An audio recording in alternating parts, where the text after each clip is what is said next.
बिस्मिल्लाहिर्रहमानिर्रहीम। Welcome to my YouTube channel facts from Talha. अगर आप इस चैनल पर नए हैं तो चैनल को सब्सक्राइब करें और वीडियो को लाइक करें। Hopes you are all fine. आपको ये बताते हुए खुशी होगी कि हमारे इस चैनल पर सोशियोलॉजी और पाकिस्तानी के इंपॉर्टेंट लॉन्ग क्वेश्चन की वीडियो ऑलरेडी अपलोड कर दी गई है और आज हम पॉलिटिकल साइंस में इंपॉर्टेंट लॉन्ग क्वेश्चन की वीडियो बनाकर इसे अपलोड करने वाले हैं और इसी तरह वर्ल्ड लीगल सिस्टम और फिलोसफी ऑफ लॉ की वीडियो भी अपलोड की जाएगी। तो विदाउट वेस्टिंग टाइम इस चैनल को सब्सक्राइब करें। ये चैनल जरूर आपके लिए बहुत ज़्यादा हेल्पफुल साबित होगा। हम इस वीडियो में आपको पॉलिटिकल साइंस के इंपॉर्टेंट लॉन्ग क्वेश्चन और उनके बारे में थोड़ा सा आइडिया भी देंगे कि उस लॉन्ग क्वेश्चन का मतलब क्या है और वो उस लॉन्ग क्वेश्चन में क्या पूछना चाह रहा है। तो सबसे पहले चलते हैं अपने पहले लॉन्ग क्वेश्चन की तरफ। क्वेश्चन नंबर 1 है, write a detail note on the nature and scope subfields of political science. इस लॉन्ग क्वेश्चन में आपने नेचर ऑफ पॉलिटिकल साइंस यानी कि उसकी डेफिनेशन, उसकी मीनिंग और स्कोप ऑफ पॉलिटिकल साइंस यानी कि उसका बाद में स्कोप क्या है उसके बारे में आपने इस लॉन्ग क्वेश्चन में बताना है। क्वेश्चन नंबर 2 है, write a detail note on the different methods to approaches to study of political science.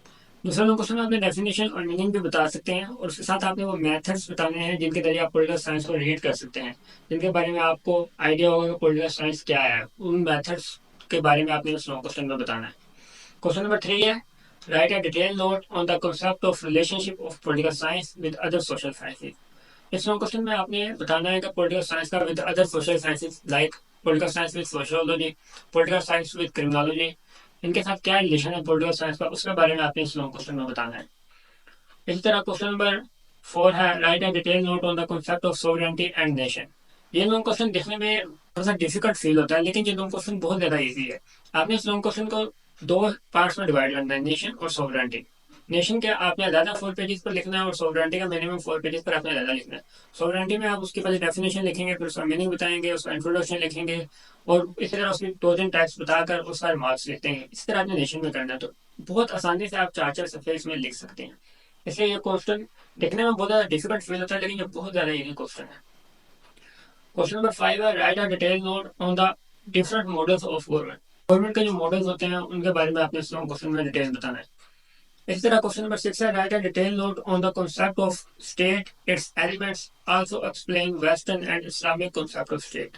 ये लोग क्वेश्चन थोड़ा लेंथी है लेकिन ये बहुत इजी सवाल है। उसमें पूछ रहा है कि कॉन्सेप्ट ऑफ स्टेट, पहले आपने स्टेट की इंट्रोडक्शन बताना है, फिर उसकी डेफिनेशन, फिर मीनिंग और उसके बारे में जो उसकी टाइप्स है वो बताकर फिर आपने उसके एलिमेंट्स, एसेंशियल एलिमेंट्स बताने हैं। स्टेट के एसेंशियल एलिमेंट्स क्या क्या है, टेरिटरी है, जैसे लैंड है, ये सारे एसेंशियल एलिमेंट्स हैं, इनके बारे में आपने इसमें बताना है।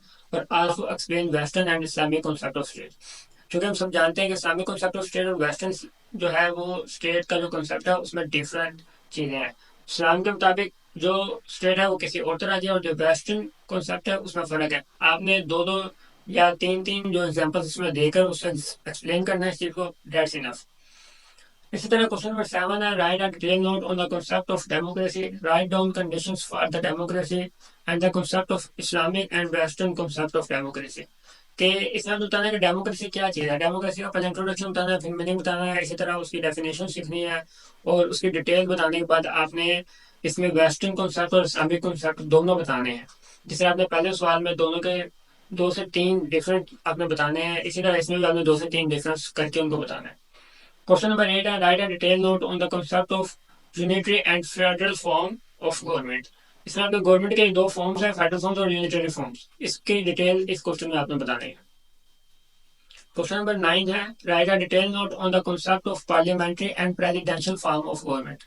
ये पार्लियामेंट्री गवर्नमेंट और प्रेसिडेंशियल गवर्नमेंट दो टाइप्स है गवर्नमेंट की। जैसे कि हम जाने का पाकिस्तान में जो गवर्नमेंट की टाइप है वो पार्लियामेंट्री टाइप है और इसी तरह अगर अमेरिका में देखा जाए तो वहां पर जो गवर्नमेंट टाइप है वो प्रेसिडेंशियल टाइप है। वहां पर तमाम मामला जो है वो सदर खुद हैंडल कर रहा था लेकिन हमारे यहाँ पर सदर जो है वो वज़ीर आज़म के एडवाइस पर सारे काम कर रहा था। इसको पार्लियामेंट्री निज़ाम कहते हैं। जहाँ पर सदर सारे मामला खुद बनाता है वो प्रेसिडेंशियल डेमोक्रेसी और प्रेसिडेंशियल गवर्नमेंट होती है। इस तरह क्वेश्चन नंबर 10 है, write a detail note on the concept of political parties, merits and demerits of multi party system and their functions. Political parties के बारे में आपने अपना कॉन्सेप्ट बताना है, उसके मेरिट्स और डीमेरिट्स के बारे में बताना है और मल्टी पार्टी सिस्टम के फंक्शन जो है आप उसके बारे में इस क्वेश्चन में बताना है। इसी तरह क्वेश्चन नंबर 12 है, right and detail note on the concept of public opinion and conditions for the sound public opinion. इस क्वेश्चन में भी स्टूडेंट्स बहुत ज्यादा कंफ्यूज होते हैं, लेकिन ये क्वेश्चन भी बहुत ज्यादा इजी है। पब्लिक ओपिनियन जो है आवाम की जो राय है उसके बारे में बताना है। पब्लिक ओपिनियन की टाइप्स बतानी है। पहले आपने बताना है पब्लिक ओपिनियन का इंट्रोडक्शन, फिर उसकी डेफिनेशन, उसका मीनिंग, और उसके जब एंड पर आपने बताना है कि जो पब्लिक ओपिनियन है वो किस किस तरह का हो सकता है। साइलेंट पब्लिक ओपिनियन भी होता है, मेजोरिटी पब्लिक ओपिनियन भी होता है, माइनॉरिटी पब्लिक ओपिनियन भी होता है, बिजनेस पब्लिक ओपिनियन भी होता है। इस तरह के टाइप्स होते हैं पब्लिक ओपिनियन, उसके बारे में आपने इस क्वेश्चन में बताना है। और उसके साथ साथ आपने इस बारे में ये भी बताना है कि साउंड पब्लिक ओपिनियन जो है उसकी कंडीशंस क्या है। जो पब्लिक ओपिनियन जो बहुत ज्यादा सुनाई दे रहा है, यानी कि फील हो रहा है कि माशरे में इस वक्त ये पब्लिक ओपिनियन चल रहा है, वो कैसे मालूम होगा कि ये जो है वो पीक लेवल का पब्लिक ओपिनियन है।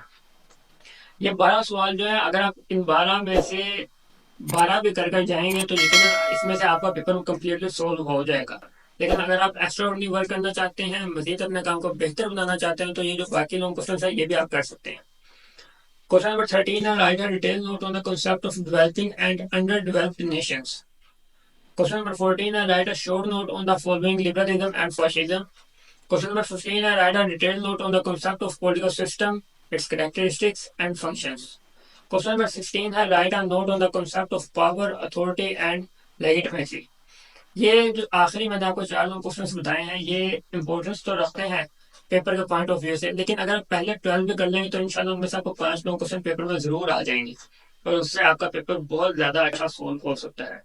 मजीद ऐसी वीडियो देखने के लिए हमारे चैनल को सब्सक्राइब करें, और अपने दोस्तों के साथ जो LLB के साथ इम्तहान देने वाले हैं उनके साथ ये वीडियो लाजमी शेयर कीजिएगा।